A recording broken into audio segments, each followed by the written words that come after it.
Welcome back to Art with Jimmy.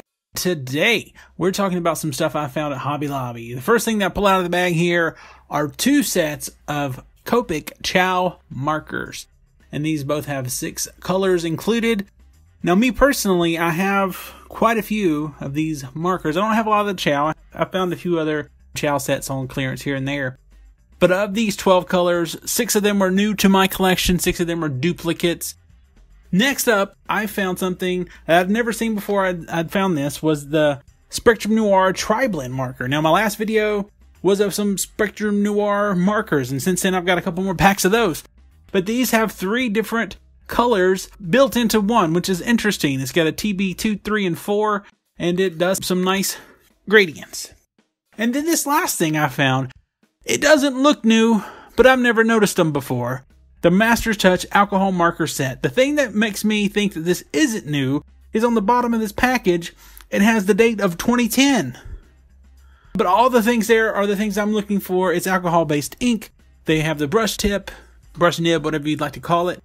And so here in just a moment, we're going to check these markers out. I did get the skin tone set. And I kind of bought these two in particular so I could actually make a drawing that would make sense for once when I'm trying out markers. With the skin tones in the blue, I'll do a sketch here later in the video. We're going to take a look here. I've got some Expressit blending card, which is really good paper for markers. If you don't have any, I would say find some, try it out, and I'll do some color swatching. These 6 tones we got were salmon pink, pastel peach, potato brown, yellow ochre, terracotta, and burnt sienna. Alright, so I'll go ahead and do a little bit of testing to see how these will blend together. Honestly, the tones are kind of weird. I don't know how skin tone accurate they are, but they work. And I like the texture, the little knobs on the caps. And these do have a little gray ring near the brush nib, similar to the Copic markers. I like that the caps will go on top of one another, which is a nice feature. I definitely hear other people say that's a feature they look for. Just being so reliant on the Copic brand, I personally don't think that's a make or break deal, but it's still nice. And so, as I like to do with I'm testing out markers, we're going to hop into a sketch, and I'm sketching Goku when he is the blue Super Saiyan, I think is what it's called, or it was Super Saiyan blue version or something. Whatever. I'm not a huge Dragon Ball Z expert. I don't know all the proper terms, if you will. But I found this really great image of Goku, and I decided to use that as a reference for this particular testing of these markers. And I think this is an example of a couple things. In a weird way, this is kind of 7 marker challenge, even though one of the markers is 3 colors, so it's really a 9 marker challenge. And so I do show here in this example, with a very limited color palette, you can get some interesting variations and tones and colors. And I honestly think this is one of the better video drawings that I've done here on YouTube. I know sometimes the artwork I do, and I figured out part of the reason why. Actually, I'll stop here and clarify something. I feel like the angle at which I look at the artwork when I'm drawing, especially if I have a camera set up, I'm looking at it in an odd point of view. And so probably the next time I have a video where I'm drawing on camera, it'll be on an elevated easel versus flat on my desk. And I think that'll help make the video better, because I think that's one little thing I can do to improve some of my videos here for YouTube.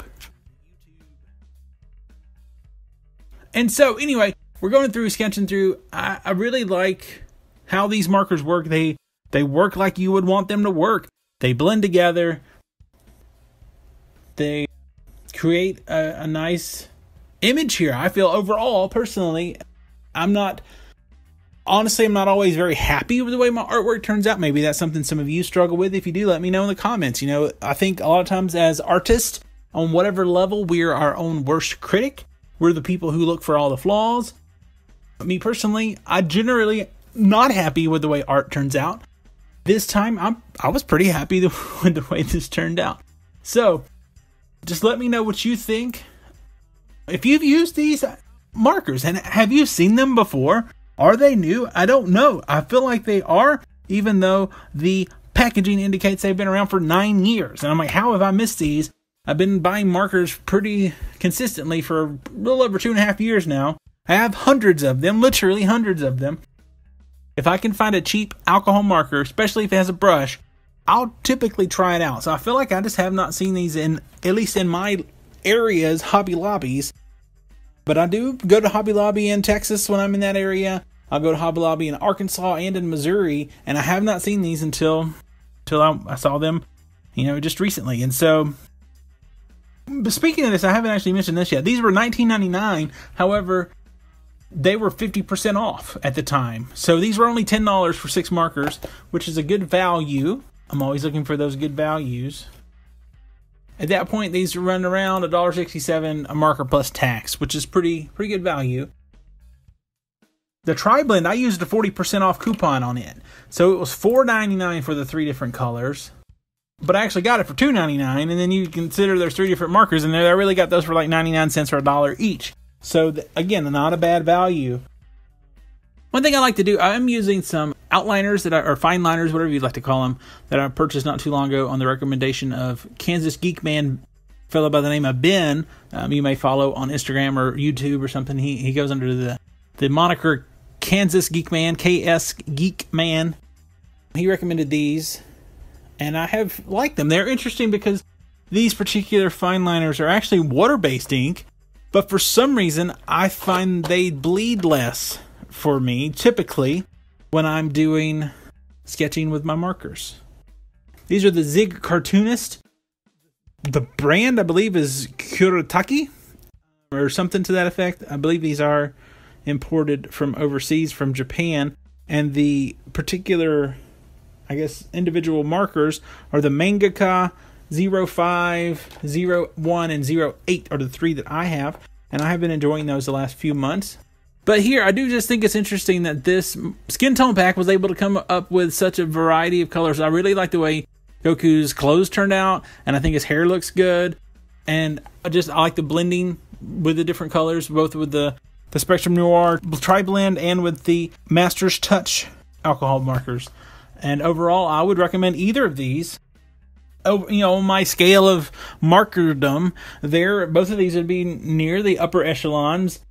The quality of the Copic markers and their refillability is puts them at the top. I would say personally the Blick Studio markers would be number 2 since they're refillable. And from my own personal experience, I'd probably put the Spectrum Noir and the Winsor Newton Pro or brush markers in that same level as these Master Touch markers.